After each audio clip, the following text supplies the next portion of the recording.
한 주일 동안 승리하는 삶을 사셨습니까? 옆에 분에게 물어보세요. 승리하셨나요? 예. 우리가 인생을 살면서 승리하기를 원할 겁니다, 다. 예. 근데 한번 뭐 가끔 이길 때가 있겠지만 우리가 바라는 것은 계속적인 승리를 원하는 거고 하나님이 원하시는 것도 우리가 지속적인 승리를 하는 겁니다. 승리하면 떠오르는 인물이 있죠. 예? 다윗과 골리앗의 싸움에서 승리했던 다윗의 모습을 우리는 떠올리게 됩니다. 뭐 어떻게 이길 수가 있지? 저 어린 소년이 저 거대한 골리앗 장군을, 그리고 훈련됐고 등치도 크고 여러 가지 무기도 더 갖고 있는 그 사람을 어떻게 이길 수 있었을까? 그리고 이 골리앗을 만난 이후에 다윗의 삶은 계속되는 공격을 받게 됩니다. 놀랍게도 그 공격에서 계속 방어하고 승리하는 삶을 살아나갑니다. 그러니까 블레셋과의 싸움에서 다시 말하면 골리앗과 겨뤄서 이긴 다윗은 그 이후에도 자신과의 끝없는 싸움을 싸워야 했고 계속 도전하는 사람들로 인해서 굉장히 어떻게 보면 큰 싸움들을 계속 했던 사람입니다. 이제 골리앗을 만나기 전에 엘리압이라고 하는 형을 먼저 만나게 되는데, 그러니까 지금 어떻게 보면 블레셋 전쟁에 아버지가 가서 음식도 갖다 주고 그들을 위로하고 격려의 말을 전해라 라고 얘기를 했어요. 그래서 갔어요. 갔는데 가서 보니까 이 블레셋 사람이 나와서 이스라엘을 무시하는 그런 일들이 일어나게 되는 거예요. 그래서 이 가운데에서 엘리압이 나타나서 이 다윗을 무시하고 너 지금 여기 와서 뭐 하는 거야? 이 교만한 놈아 하고 막 그런 비난하는 거죠. 어떻게 보면 골리앗과 싸우기도 전에도 이미 마음이 무너져 버릴 수 있는 상황입니다. 근데 놀랍게도 엘리압의 무시와 비난을 이겨냅니다. 첫 번째가 이거예요. 그 엘리압의 무시와 비난을 이겨냈어요. 그러니까 다시 말해서 그것을 이긴 비결은 뭐였냐면 믿음이었다는 겁니다. 그러니까 다윗이 계속적인 승리의 첫 번째 지금 비결을 얘기하고 있는데, 첫 번째 대적으로 등장한 사람이 누구냐면 가까운 사람이, 먼 사람이 아니라 바로 형제였어요. 그리고 큰 형입니다, 장자. 근데 그가 다윗에게 믿음이 있어서 믿음으로 그것을 도전하려고 하는 상황 가운데 그를 무시하고 멸시함으로 인해서 도전조차 못하도록 그런 상황이 만들어지게 되는 거예요. 그래서 와서 보니까 골리앗이 이스라엘을 엄청 무시하는 거예요. 하나님의 백성인데, 하나님의 군대인데.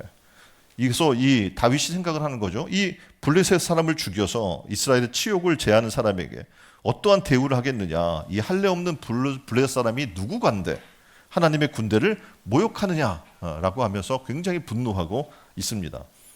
근데 다윗의 이 말은 전혀 잘못됨이 없는데 엘리압이 혼내는 거예요.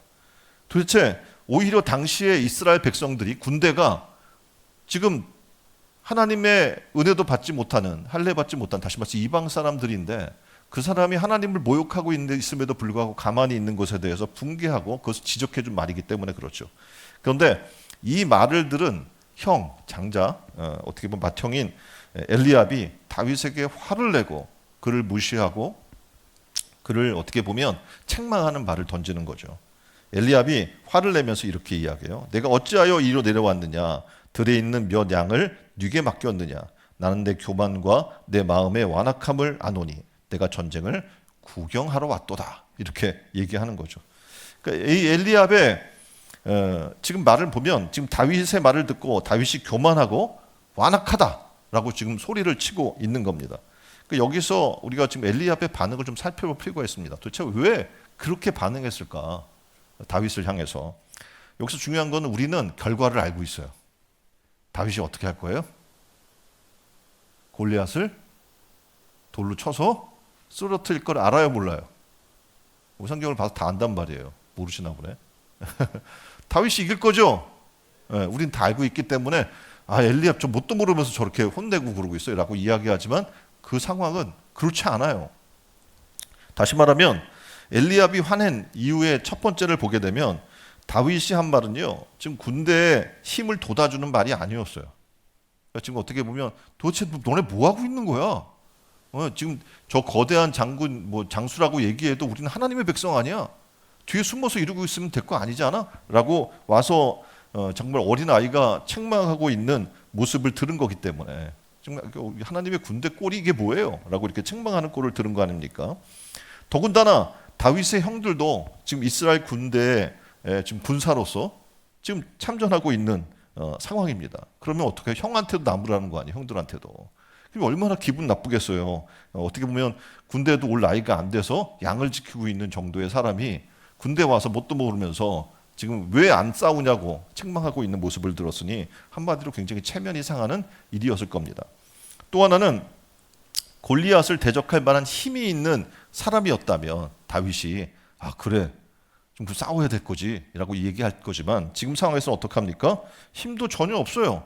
그리고 목동이에요. 양이나 치는 사람이에요. 근데 그 사람이 와서 어떻게 해요? 이야기하니까 얼마나 우습게 들리겠습니까? 그래서 엘리압이 다윗에게 화를 내는 것은 이런 거죠. 힘도 없으면서 큰 소리 친다는 겁니다. 이것이 엘리압의 사고 방식이고 세상의 사고 방식입니다.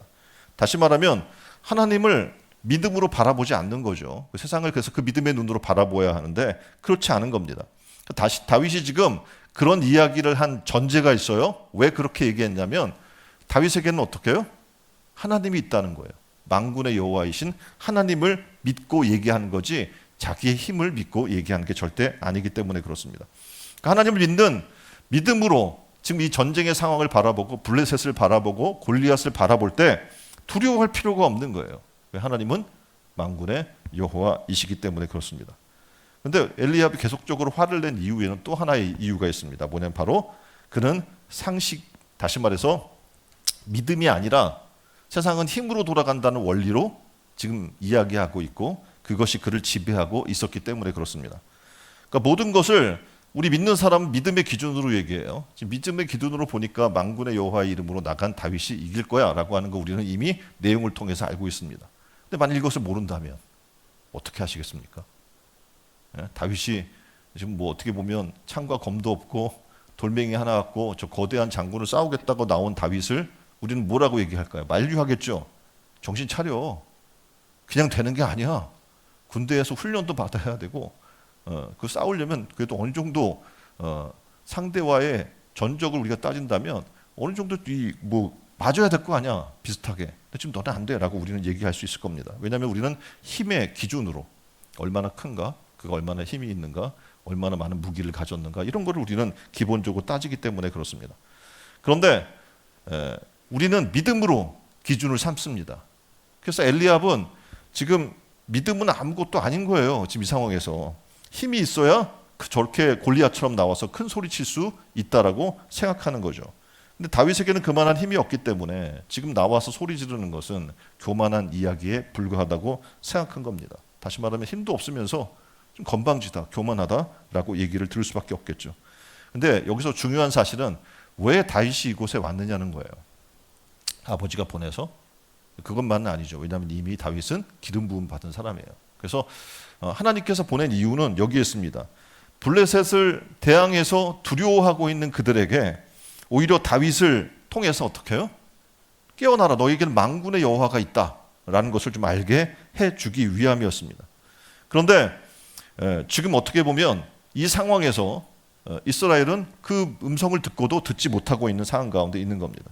다윗은 지금 이 상황에서 골리앗과 싸우기 전에 이미 절망하거나 낭망할 수 있는 상황에 빠지게 됩니다. 왜냐하면 아까 말씀드린 것처럼 세상은 약육강식, 뭐예요? 강한 자가 약한 자를 지배하는 그런 동물의 왕국과 같은 원리를 갖고 있다고 대다수가 상식적으로 생각하고 있기 때문에 그렇습니다. 힘이 있는 그가 강한 자고, 그리고 강한 자의 말에 대해서는 수긍하고 받아들이는 것이 상식이고 세상에서 이야기하는 흔히 일반 논리라고 이야기하는 겁니다. 그런데 놀라운 사실은 성경이 말하는 강한 자는 어떤 자일까요? 옆에 분에게 얘기해 줄까요? 믿음 있는 자입니다. 믿음이 있는 자가 세상을 이기는 거예요. 믿음이 있는 자가 세상을 이깁니다. 옆에 분에게 자 시작. 믿음이 있는 자가 세상을 이깁니다. 그래서 누구보다 강한 자는 믿음으로 블레셋을 바라보는 다윗이었던 거예요. 아무 무기도 없어도 연약해 보이고 소년이어도 군대 올 나이도 아니어도 어떡합니까? 믿음으로 바라보는 그가 강자였던 겁니다. 도리어 지금 두려움으로 세상의 힘의 논리로 지금 골리앗을 바라보고, 그래서 사울이나 이스라엘 군사나 지금 엘리압과 같은 사람들은 연약한 존재인 겁니다. 믿음이 없는 사람에게는 믿음 있는 자의 믿음의 이야기가 어떻게 보면 건방지고 교만한 이야기처럼 들릴 수 있어요. 왜냐하면 아무것도 없으면 살 수 있다고 자꾸 큰 소리 치니까. 그렇죠. 우리의 길도 그랬잖아요. 아무것도 없으면서 우리가 하겠다고 계속 믿음의 이야기를 했어요. 사람들이 얘기해요. 말도 안 되는 얘기를 하고 있네. 정말 꿈도 야무져. 뭐 이런 이야기들을 계속해서 우리가 들었겠죠. 그런데 그 믿음을 가지고 나갔더니 어떻게 하나님이 이루어 주신 겁니다. 믿음은요, 힘에 대해 전혀 두려워하지 않습니다. 그러니까 세상 논리에 지배받지 않는다는 얘기입니다. 자신을 바라보지 않고, 왜냐하면 예수 그리스도를 우리는 바라보는 사람들이기 때문에 그래요. 믿음의 주여, 우리를 온전케 하시는 예수를 바라보자. 신촌은혜로운교회 성도 여러분 한 분 한 분이 바로 그렇게 되기를 주님의 이름으로 축원드립니다. 그래서 날마다 믿음의 주를 바라보게 되면 나는 비록 약하지만, 나는 연약하지만 말씀에 의지해서 그물을 던지는 베드로와 같이 우리는 어떻게 해요? 계속해서 말씀에 의지해서 승리의 삶을 살아나가기를 주님의 이름으로 축원드립니다. 자, 그림을 보면 사람들이 대다수 이런 생각을 하는 것 같아요. 저 사람을 보니까 나보다 못났어. 한번 옆에 분 볼까요? 나보다 잘났어요, 못났어요? 예? 대다수는 그렇게 생각합니다. 저 사람 나보다 못났는데 잘 나가는 것 같아. 쟤는 나보다 못 배웠는데 왜 이렇게 잘 나가지? 이런 생각들을 사람들이 많이 하는 것 같아요. 그래서 그것이 이해가 안 된다라는 얘기를 합니다. 근데 하나님은 우리의 믿음 없음을 책망하기 위해서 나보다 힘없고 못나 보이는 그 사람을 세워서 사용하십니다. 지금 이스라엘 경우도 수없이 그래왔어요. 왜냐하면 그들이 교만했기 때문에, 하나님을 두려워하지 않았기 때문에, 하나님을 바라보지 않았기 때문에 그렇게 하셨습니다. 세상의 시각으로는 나보다 못나 보이는 저 사람이 잘날 일이 없어요. 그리고 이유가 없는데 그렇게 되는 것들을 보면서 우리는 어떻게 힘들어한다라고 생각을 하는데 사실상 그게 문제라는 겁니다. 왜냐하면 우리 모습들은 늘 하나님 앞에서 바라봐야 돼요. 그 믿음의 주여 우리를 온전케 하신 주님 바라보면 우리의 연약함을 보게 돼요. 내가 얼마나 부족한지, 내가 얼마나 죄인인지, 내가 얼마나 변덕쟁이인지, 내가 얼마나 의지가 약한지 믿음의 주여 온전케 하신 주님을 바라보면 알게 되거든요. 그래서 겸손하게 되는 거예요. 나보다 남을 높게 여길 수 있는 마음이 생기는 거죠. 다윗은 바로 그런 사람이었습니다. 하나님을 바라본 거죠. 만군의 주 여호와를 바라본 거죠. 자신은 비록 약해요. 사람들이 무시하는 것처럼 소년입니다. 그리고 싸울 어떤 그런 능력도 없는 사람이에요. 하지만 그가 믿는 자가 있는데 누굽니까? 만군의 여호와 하나님이었던 겁니다. 오늘 우리도 하나님 앞에 겸손하길 바랍니다. 그리고 어떻게 해요? 나의 믿음 없음을 깨닫고 믿음을 간구하는 오늘 하루가 되기를 주님의 이름으로 축원드립니다. 두 번째, 사울을 이긴 비결이 있어요. 그가 계속 승리하는 비결. 내용은 뭐냐면 골리앗을 이겼어요. 그리고 이긴 후에 또 다른 거인이 찾아와요. 누구냐면 사울 왕이라고 하는 사람입니다. 그러니까 다윗이 골리앗을 쓰러뜨린 이후에 또 찾아온 거인이 있었는데 바로 사울이었어요. 동일하게 가까운 사람이었어요. 그가 어떻게 보면 모시는 임금이었어요. 왕이었단 말입니다. 늘 우리는 다음 그림 보면 이런 그림이 있어요. 골리앗이 있고 뒤에 또 두 번째 골리앗이 있고 세 번째 골리앗이 있고 점점 더 큰 골리앗이 나를 기다리고 있다는 얘기예요. 다시 말하면 거인은 골리앗이라는 이름으로, 사울이라는 이름으로, 계속 다른 이름으로 이름의 거인이 우리 앞에 등장할 거라는 얘기입니다. 그럴 때 우리는 한 번 거인을 쓰러뜨렸다고 거기서 만족하고 멈춰 있다면 우리는 어떡합니까? 무너질 겁니다. 그래서 성경은 우리에게 이야기하는 거예요. 지금 오늘 다윗의 모습을 통해서 지금 우리 앞에 거인이 계속적으로 다가올 것을 우리는 알아야 하고 그것을 늘 하나님만 바라보면서 믿음으로 승리해야 할 겁니다. 그것이 뭡니까? 계속적인 승리의 방법인 거예요. 예수님이 사단의 유혹을 광야에서 받게 됩니다. 근데 여기서 세 번의 시험을 하고 잠깐 이 사탄이 떠났다고 이야기해요. 성경에 보면 이렇게 얘기해. 누가복음 4장 13절에 마귀가 모든 시험을 당한 후에 얼마 동안 떠나니라. 여기서 이 얼마 동안이라는 이 말은 예수님의 공생의 시작부터 공생의 마지막 순간까지예요. 그렇다면 우리 인생으로 돌아본다면 우리의 얼마 동안은 얼마일까요? 예수님의 어떻게 보면 공생의 기간을 얘기했다면 우리는 예수님 믿은 후부터 그리고 주님의 나라 들어가는 그 순간까지 다시 말해서 평생을 얘기하는 거예요. 그러니까 성도의 믿음은 우리가 믿음을 가진 후로 우리는 승리한 후에도 계속해서 교만하면 안 되고 그리고 어떻게 하면 언제나 시험에 들지 않게 깨어 기도하는 삶을 살아야 할 것을 얘기해 주는 겁니다. 사울처럼 승리한 이후에 교만해지면 무너지는 거예요. 다윗의 시대에 나발이라고 하는 사람이 있었어요. 이 사람은 양이 3,000마리예요. 그리고 염소가 1,000마리나 되는 엄청난 부자였습니다. 그 사람들에게 근데 부자인데 베푸는 게 아까운 사람이었어요. 그리고 그는 하나님을 믿는 놀랍게도 갈렙의 자손이었어요. 갈렙의 후손이었다는 얘기입니다. 그럼에도 불구하고 재산을 소유하는 것만으로 만족을 느끼는 그런 사람이었고 지극히 세상적인 사람이었습니다. 한 발 더 나가서 하나님보다 재물을 더 사랑한 사람이었어요. 다윗이 자기의 전사를 위해서 사람을 보내요. 그래서 식량을 요청을 합니다. 나발에게. 그런데 아까운 거예요. 내가 왜 이거를 저 사람한테 그냥 줘야 돼? 하고 어떻게 거절해버려요. 그런데 그의 아내 아비가일이 향후에 왕이 될 다윗을 어떻게 보면 영접하지 않았다 후에 큰일 날 수 있잖아요. 그래서 그 남편 몰래 어떻게 합니까? 그 식량을 줍니다. 그리고 어떻게 합니까? 그것 때문에 이 나발이 죽음을 모면하게 되는 일이 생기는 거죠. 근데 그 이야기를 나발이 들었어요. 그럼 감사해야 되잖아요. 내가 죽을 뻔했는데 살았다. 참 감사하다. 그래야 돼요? 안 그래야 돼요? 그래야 돼요. 근데 이 나발인 사람이 교만하니까 어떻게 됩니까? 그때 그 피 같은 그 식량을 다윗에게 줬다고 마음이 막 그냥 아프고 그 아내가 또 그 일을 행한 것 때문에 시름시름 앓다가 어떻게 될까요? 돌처럼 굳어서 죽어버립니다. 그러니까 사람이라고 하는 존재는요, 결국 어떻게 합니까? 교만하면 결국은 무너지게 되어 있는 겁니다. 그러니까 승리한 후에도 여전히 훌륭한 인격을 소유하는 그런 사람으로 우리는 어떻게 하면 남아있을 수 있을까? 골리앗을 이긴 다윗에게 사울이라는 이번엔 거대한 공격이 다가옵니다. 그러니까 사울에게 승리할 수 있었던 그런 비결이 있습니다. 그 비결을 지금 이제 우리가 4가지로 살펴보게 될 텐데 그 첫 번째는 뭐냐면 자신의 위치를 굳게 지키는 사람이었다는 거예요. 그러니까 걔가 다윗이 지속적으로 승리할 수 있었던 비결 첫 번째는 뭐라고요? 자신의 자리를 지키는 사람이었다는 겁니다.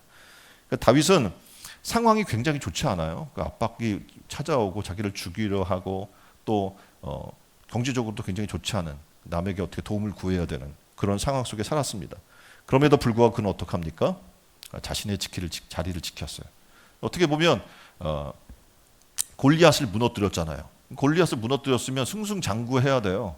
그리고 자기가 자랑할 만도 합니다. 그런데 5절에 보면 이렇게 얘기해요. 다윗이 사울에 보내는 곳마다 가서 지혜롭게 행하며 사울이 그로 군대의 장을 삼았더니 온 백성이 합당히 여겼고 사울의 신하들도 합당히 여겼더라. 왜일까요? 지금 막 목동이었던 사람이 골리앗을 쳐부시고 갑자기 어떻게 보면 나타난 거예요. 근데 이 사람을 그 군대 장으로 시켰는데도 불구하고 합당히 여겼대요. 왜냐하면 그는 자기 자리를 지키는, 다시 말해서 책임감 있는 사람이었기 때문에 그렇습니다.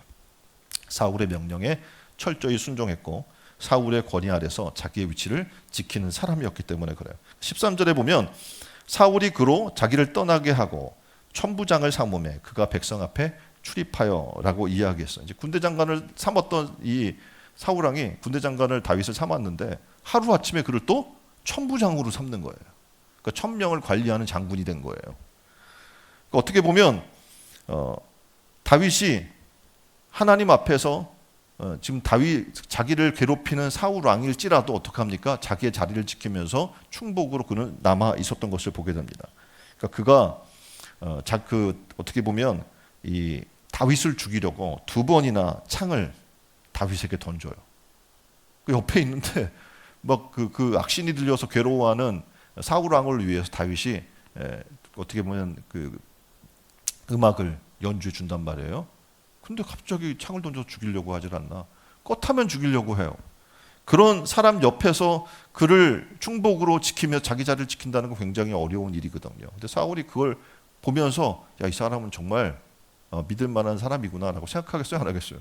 생각하니까 군대 장군에서 갑자기 천부장으로 그를 세워주게 되는 겁니다. 또한 다윗은 그 후에도 사울이 너무 자기를 괴롭히면서 추적하고 죽이려고 쫓아오니까 자기를 따르던 무리들이 있어요. 죽이라고. 언제까지 도망만 다닐 거냐고 얘기를 합니다. 정말 놀랍게도 이 다윗에게도 기회가 찾아와요. 그러니까 사울을 죽여서 제거해서 이제 더 이상 고통받지 않아도 되는 기회가 찾아오죠. 근데 놀랍게도 다윗은 그 방법, 보복의 방법을 선택하지 않습니다. 왜냐하면 하나님께서 그도 기름 부은 받은 자이기 때문에 하나님의 손에 맡긴 거죠. 그리고 그는 어떻게 해요? 자신의 자리를 지키는 것에 최선을 다합니다. 충성이란 바로 이런 겁니다. 맡은 자에게 구할 것은 충성이라고 우리가 얘기를 들었어요. 하나님 말씀을 통해서. 그렇다면 이 충성은 뭐냐? 자기의 위치를 굳게 지키는 거예요. 여러분은 과연 여러분의 삶을 돌아볼 때 난 자리를 잘 지키는 사람인가? 아니면 계속 방황하고 흔들리고 떠돌아다니는 그런 사람인가? 우리의 삶을 돌아봐서 이제 하나님이 내게 맡긴 사명의 자리, 충성의 그 자리에서 충성을 다하는 여러분 되기를 주님의 이름으로 축원드립니다. 자, 자리를 지킨 다윗에게 두 번째 계속적인 승리의 비결이 있었는데 뭐냐면 모든 일에 지혜롭게 행동한 겁니다. 계속적인 승리를 위해서는 지혜가 필요해요.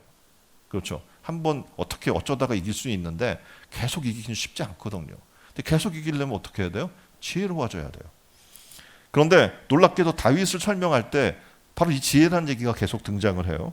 14절을 보면 이렇게 얘기합니다. 그 모든 일을 지혜롭게 행하니라 여호와께서 그와 함께 계시니라. 그러니까 모든 일을 어떻게 해요? 지혜롭게 행했대요. 30절에는 다윗이 사울의 모든 신하보다 더 지혜롭게 행했다. 그러니까 어떻게 보면 사울의 모든 신하가 있는데 그 신하들보다 다윗이 더 지혜롭다는 거예요. 어떻게 다윗이 이렇게 지혜로워질 수 있었을까? 지금 14절 말씀을 보니까 지혜롭게 행하게 된 이유를 설명해줘요. 뒤에 뭐라고 설명을 하냐면 뭐라고 설명해요? 여호와께서 그와 함께 계시니라. 다윗은 하나님과 함께한 사람이었어요. 다윗의 지혜는 어디로부터 나온 거예요? 하나님으로부터 나온 거죠. 우리 믿는 사람에게 지혜는 어디로부터 나와야 됩니까? 하나님으로부터. 그래서 어떤 사람은 정말 열심히 책을 읽고 공부하고 해요. 근데 자기 만족으로 끝나는 경우가 굉장히 많아요. 왜냐하면 그건 그냥 쌓는 지식에 불과하기 때문에 그래요. 그걸 가지고 사용할 수 있어야 지혜가 생기는 거예요. 그렇죠? 근데 단지 쌓는 건 그냥 지식이에요. 지식은 얼마 시간이 지나면 사라져 버리고 맙니다. 우리에게 있어서 중요한 것은 뭐냐면 삶을 지혜롭게 사는 지혜가 필요한 거예요. 그래서 그 방법을 다윗은 우리에게 이렇게 알려주는 거예요. 하나님과 동행하면 된다는 거예요. 자, 옆에 분에게 이야기합시다. 하나님과 동행합시다. 다윗이 지극히 어떻게 보면 당시에 천하다고 여겼던 목동으로 있을 때도요. 다윗은 하나님과 동행했어요. 시편을 보면 늘 하나님과 동행하는 하나님을 찬양하고 하나님의 이름을 높이는 그런 시간들을 보내요. 밤에 혼자 양을 치는 그 가운데에도 하나님이 나와 함께한다고 그런 노래를 부르고 있습니다. 골리앗을 무찌를 때도 그는 누구의 힘으로 나가요? 만군의 여호와의 이름으로 나간 거예요. 하나님과 함께해요, 삶이. 그러니까 어떻게 이길지 지혜가 있는 거예요. 위기를 매순간 당해요. 왜냐하면 사울이 쫓아와 자기를 죽이려고 하죠. 도망갔더니 어떻게 보면 자기가 그 골리앗을 죽여서 어렵게 했던 블레셋으로 도망간 거예요. 그럼 어떻게 해야 돼요? 죽임을 당할 수 있잖아요. 그 가운데서 하나님이 지혜를 주셔요. 우리가 어떻게 하나님의 지혜를 우리의 지혜로 삼고 살아나갈까? 그것이 굉장히 중요한 승리의 비결인 겁니다. 야고보는 이 지혜를 얻는 방법에 대해서 이렇게 얘기해요. 야고보서 1장 5절의 말씀입니다. 너희 중에 누가 지혜가 부족하거든 모든 사람에게 후히 주시고 꾸짖지 아니하신 하나님께 어떻게 하라? 구하라. 그러면 주시리라. 아멘. 자, 이제 어떻게 지혜를 얻는지 아시겠죠? 어떻게 하면 돼요? 하나님께 구하면 돼요. 사람이란 존재는 되게 힘들어요. 여러분 돈을 주고 학원 가서 가르쳐 달라고 하면 딱 그 정도만 가르쳐 줍니다. 근데 여러분 직장에서 일을 해요. 근데 몰라요. 그래서 상사에게 물어봐요. 한 번 가르쳐 줬어요. 두 번 물어보면 꾸짖습니다. 그것도 몰라. 뭐 어떻게 하려고 이것도 모르면서 다니는 거야. 막 책망하고 사람을 무안주고 난리가 나겠죠. 근데 우리 하나님은요. 뭐래요? 꾸짖지 아니하시고 후히 주시는 하나님이라고 우리에게 설명해 주는 거예요. 그러니까 우리가 그 하나님께 지혜를 구하면 돼요. 놀랍게도 이 하나님은 전지하신 하나님이에요. 다시 말해서 전지란 모든 걸 다 아신다는 거죠. 당연하죠. 온 우주 만물을 지으신 분인데 모를 게 뭐가 있겠습니까? 그렇죠. 우리를 만드신 분이에요. 의사들이 공부하려고 하면 굉장히 어떻게 의사까지 되기 위해서 많은 공부를 해야 되잖아요. 근데 공부하고 나서도 이제 뭐 전공의가 되고 실습하 나와 있는 사람들은 보면 되게 어리버리해. 그렇죠? 뭐 몰라. 적응을 못하고 어리버리해. 그러니까 되게 많이 배우고 아는 것 같아 보여도 뭐 그 사람이 10년, 20년이 돼도 그 분야지 다른 분야는 몰라요. 그래서 협진이라는 거를 해야 돼요. 그 세상의 지식이라는 건 그 정도밖에 안 돼요. 근데 놀랍게도 하나님은 어떻게 해요? 우리를 지으셨어요. 의사들은 얘기합니다. 우리 인체의 신비는 소우주와 같다 이렇게 얘기를 해요. 그걸 지으신 분이에요. 그럼 어떻겠습니까? 성경은 뭐라고 얘기하냐면 지혜의 근본 누구다? 하나님이다. 그래서 우리는 지혜로운 삶을 살려면 지식이 아니라 지혜로운 삶을 살려면 하나님께 나가야 되는 거예요. 그 지혜의 근본이 되신 하나님께 간구하시기를 주님의 이름으로 축원드립니다. 자, 그림은 프랑스의 미라보 다리입니다. 보신 적 있나요? 당연 이게 가봤으면 봤겠죠. 안 가봤으면 못 봤을 수 있는데 일단 사진으로는 봤을 거 아니에요. 그렇죠? 영상으로. 근데 아름다워요. 그냥 동상도 있고 아름다운 다리입니다. 근데 여기에 한 맹인 거린이 구걸을 하고 있었습니다. 거린의 목에는 이렇게 붙어 있었어요. 저는 태어날 때부터 장님입니다. 라는 편말이 있었습니다. 달을 지나던 노신사가 거린에게 물어봅니다. 그러면 하루 종일 구걸하면 얼마나 법니까? 라고 얘기했더니 거린이 10유로 정도 된대요. 하루 종일 구걸하면 10유로 정도 받을 수 있답니다. 그래서 노신사가 그래요. 그러면서 그 편말 달라고 하더니 거린의 목에 있는 걸은 그 편말에 이 내용을 바꿔줬어요. 그리고 사라졌어요. 그리고 한 달 뒤에 다시 찾아왔어요, 이 사람이. 그래서 거린에게 다시 물어봤어요. 하루 종일 구걸하면 얼마나 됩니까? 또 물어봤더니 목소리를 알아듣는 이 장님이 이렇게 얘기합니다. 참 고맙습니다. 선생님께서 편말에 무슨 글을 써주신 뒤로는요, 하루가 이제 50유로, 그러니까 5배가 늘어난 거죠.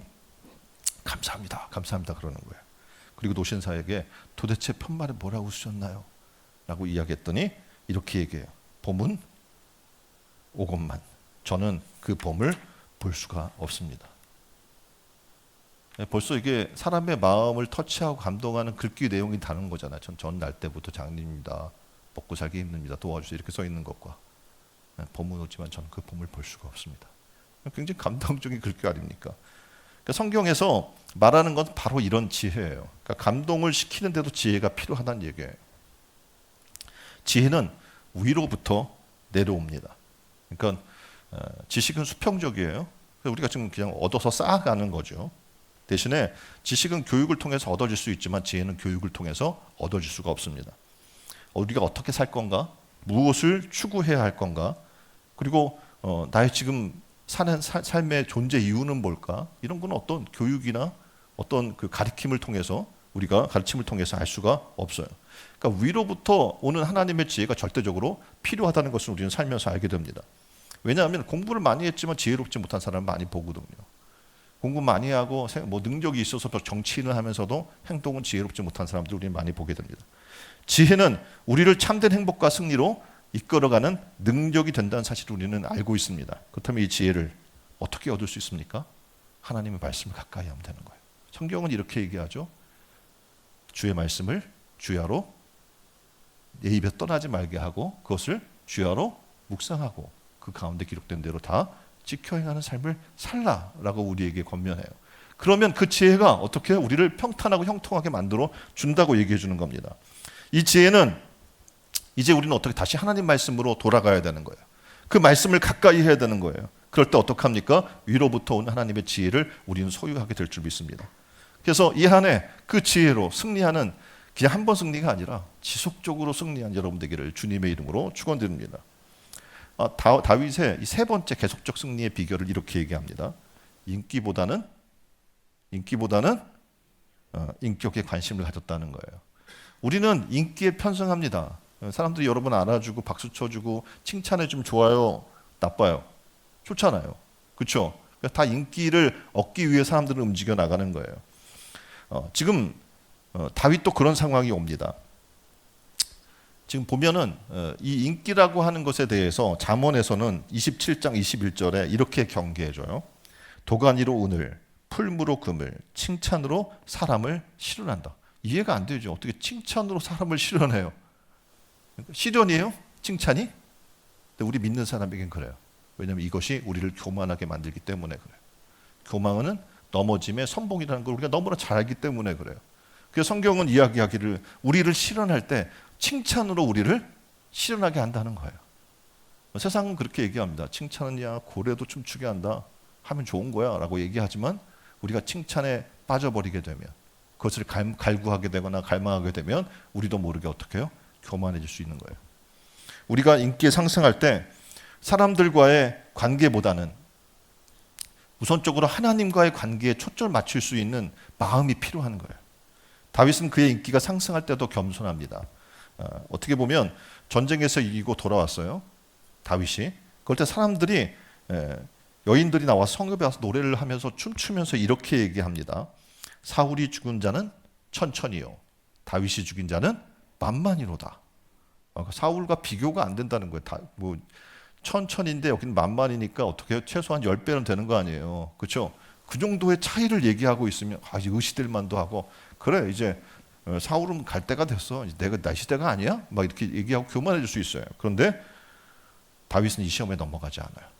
그건 다시 목동일 때 그런 초심의 마음으로 돌아가서 정말 열심히 하나님을 찬양하고 인기보다는 어떻게 해요? 사람의 관계에 힘을 썼던 것을 바라보게 됩니다. 우리는 인생을 살면서 자신의 이미지보다는 사람을 낚는 어부로서의 이미지를 생각해야 돼요. 사람을 낚는 어부의 이미지는 뭡니까? 복음의 이미지를 갖는 거예요. 나를 보면 복음이 나올 거라는 걸 사람들이 기대해야 되는 거예요. 자, 옆에 사람 보세요. 예. 어때요? 이 사람에게서 복음이 나올 것 같아요? 입을 열면 말씀이 나오고 입을 열면 하나님의 은혜가 나오고 그럴 것 같습니까? 우리는 그런 이미지 관리를 해야 되는 거예요. 시장에 가서도 자주 가는 시장이라면 어떻게 해요? 여러분이 하나님을 믿는 사람의 이미지가 나와야 되는 거예요. 우리가 살아나가는 이 삶 속에서 인기는 언제든지 사라질 수 있어요. 지금 총선을 앞두고 있잖아요. 그러면 인기 있는 후보들이 있단 말이에요. 근데 그 인기가 하루아침에 사라질 수도 있어요. 인기라는 그런 겁니다. 그런데 인격은 영원하다고 얘기해요. 다시 말해서 이 땅을 떠날 때 우리의 인기는 물거품처럼 사라질 수 있어도 하나님과 우리의 이런 성품은 어떻게 영원히 변하지 않는 것임을 믿으시기 바랍니다. 그래서 인기보다는 인격에 관심을 두는 한 해가 되기를, 하나님의 성품을 세우는데 관심을 두는 여러분 한 해가 되기를 주님의 이름으로 축원드립니다. 네 번째, 다윗의 승리 비결은 멈추지 않았다는 거예요. 다시 말하면 더 큰 승리를 위해서 계속 전진했다는 거예요. 옆에 분에게 얘기할까요? 계속 전진합시다. 좀 이제 했으니까 좀 쉬었으면 좋겠다. 이제 그만했으면 좋겠다. 이런 생각들을 우리가 있을 텐데 하나님이 나를 부르실 때까지 우리는 어떻게 해요? 계속 전진한 여러분 되기를 주님의 이름으로 축원드립니다. 다윗은 한 번의 승리로 만족하지 않았습니다. 더 큰 승리를 위해서 계속 전진합니다. 사도 바울은 디모데에게 이런 내용의 서신을 씁니다. 디모데 전서 4장 12절로 15절 말씀이 이렇게 얘기해요. 누구든지 너의 연소함을 업신여기지 못하게 하고 오직 말과 행실과 사랑과 믿음과 정절에 대하여 믿는 자에게 본이 되라. 그리고 계속 뒤에서 이렇게 얘기해요. 내가 이를 때까지 읽는 것과 권하는 것과 가르치는 것에 창념하라. 이 모든 일에 전심전력하여 너의 진보, 다시 말해서 발전된 모습을 얘기하겠죠. 진보를 모든 사람에게 나타내라. 우리는 이제 교회 다니잖아요. 그러면 옆에 사람이 여러분의 발전되는 모습을 볼 수 있어야 돼요. 10년 전이나 20년 전이나 30년 전보다 더 신앙이 없어 보이면 안 될 거 아닙니까? 매일같이 우리의 신앙이 발전되는 모습을 보일 수 있는, 우리의 진보를 보일 수 있는 사람이 되어야 합니다. 그러려면 디모데에게 뭐라고 얘기합니까? 읽는 것과 권하는 것과 가르치는 것에 창념하라.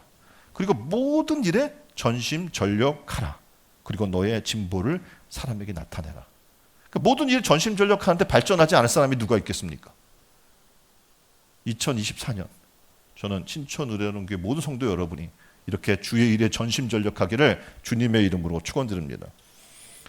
이렇게 다윗은 골리앗을 쓰러뜨리는 것, 그것이 목표가 아니었어요. 왜냐하면 왔다가 본 거잖아요. 보고 그 일에 그냥 직접적으로 해결할 수 있는, 이미 그는 신앙의 기초가 있는 그런 사람이었기 때문에 그렇습니다.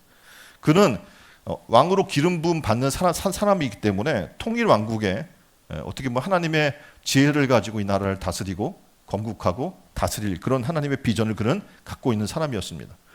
여기서 우리의 신앙의 삶을 돌아볼 필요가 있어요. 계속적인 전진을 위해서 우리는 어떻게 해야 될까? 우리 앞에 골리앗이 다가올 거 아닙니까? 매번. 이 골리앗은 아까 이야기한 것처럼 이름은 골리앗인데 대상은 계속 바뀔 수 있다고 말씀을 드렸어요. 그게 때로는 장애물이 될 수 있죠. 어떤 장애물이 되냐면 두려움이 될 수도 있고, 왜냐하면 큰 장수니까 두려움이 될 수도 있고, 위협이 될 수도 있고, 핍박이 될 수도 있고, 우리가 세상에 부족한 지식이 될 수도 있어요. 그런데 이런 것들이 성공을 가로막는 존재로 우리 앞에 있을 수가 있는 겁니다. 그때 다윗이 어떻게 했는지를 우리는 바라볼 필요가 있는 겁니다. 어떻게 했습니까? 아까 우리가 앞에서 이야기했던 것처럼 자리를 지키기도 하고 그런 하나님의 은혜 가운데 서는 그런 삶을 살았던 겁니다. 오늘 우리는 다윗과 같은 사람이 되기를 주님의 이름으로 축원드립니다. 왕이 되었을 때도 그의 관심은요 하나님이었어요. 목표가 분명하니까. 그래서 뭐 왕이 됐으니까 내가 왕으로서 힘을 누리고 뭐 나라를 확장시키고 부를 갖고 뭐 궁궐을 짓고 이게 아니었어요. 그의 목표는 하나님의 전을 세우는 거였어요. 그래서 다윗은 모든 열왕들의 기준이었다 이렇게 얘기하는 거예요. 그 스탠다드라고 우리가 얘기하죠. 우리도 그랬으면 좋겠어요. 2024년에는 신촌 은혜로운 교회 성도가 한국 교회 스탠다드가 됐으면 좋겠습니다. 야, 성도가 되려면 저렇게 해야지. 성도가 되려면 어디처럼? 신촌 은혜로운 교회 성도처럼. 저희는 막강한 게 있어요. 뭐냐면 우리는 세례를 아무나 주지 않습니다. 그래서 세례 받고 나면 그는 바로 교사로 투입될 정도의 수준이 되는 거예요. 왜냐하면 거듭났으니까. 근데 뭐 대다수 교회들에서는 그렇게 안 해요. 시간이 지나면 그냥 줍니다. 그리고 교육을 시켜서 사명자로 삼으려고 하는데 누가 하겠어요? 거듭나지 않은 사람이. 그렇죠. 그래서 우리는 어떻게 보면 지금 이 시대에 가지 않는 길을 가고 있는 거예요. 왜냐하면 그냥 숫자 많이 늘리려고 하는 그런 시대지 않습니까? 근데 우리는 그렇지 않아요. 하나님의 사람으로 세우려고 해요. 우리의 기준은 하나님의 사람, 거듭난 사람입니다. 신촌 은혜로운 교회 성도로서 세례교인이라면 여러분은 자부심을 가져도 됩니다. 왜냐하면 여러분 어떻게 해요? 거듭난 사람. 다시 말해서 한국 교회 스탠다드 교인이기 때문에 그렇습니다. 자신감이 없네 이런. 네? 옆에 분에게 얘기해 주세요. 당신은 한국 교회 스탠다드 성도입니다. 예, 표준이에요. 성도의 표준이 이래야 돼. 라고 하는 신앙의 삶을 살아나가는 거예요. 예수님도 어떻게 보면 지금 다윗은 그래서 여러 왕의 기준이 됐다고 말씀드렸던 것처럼 예수님도 우리의 삶의 기준이 됐던 것은 예수님도 그랬어요. 사람들이 예수님 막 기적을 행하시잖아요. 사람들이 막 따라와서 그를 높이려고 막 해요. 예수님이 어떻게 해요? 한적한 곳으로 떠나서 기도하시기 시작합니다. 언제라도 우리는 무거운 것과 얽매이기 쉬운 죄를 질 수가 있어요. 그때마다 성경 뭐라고 얘기하는 그것을 벗어버려라. 인내로서 우리 앞에 당한 경주를 경주해라. 그리고 믿음의 주에 온전케 하시는 예수를 바라보라 라고 우리에게 얘기해 주고 있는 겁니다. DNA 세포의 기본적인 유전 물질임을 밝혀낸 미국의 생물학자 에이버리가 있어요. 이 사람이 실험을 했는데 그 안타까운 사람 어떻게 보면 되게 막 똑똑하고 지혜롭고 그런데 실패를 너무 많이 해가지고 많이 뜨지 못했던 그런 사람이었어요. 근데 실패를 거듭했어요. 근데 포기하지 않고 계속 실험하는 거예요. 그래서 주변에서 지켜보던 사람이 안타까운 나머지 이렇게 질문합니다. 지치지 않아요? 그리고 걱정되지 않습니까?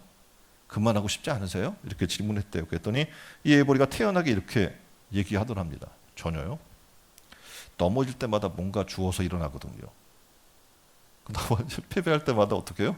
뭔가 주워서 일어나서 내가 실패하는 게 실패가 아니라는 거예요. 뭔가 얻는다는 거죠. 승리와 성공에는 대가가 따릅니다.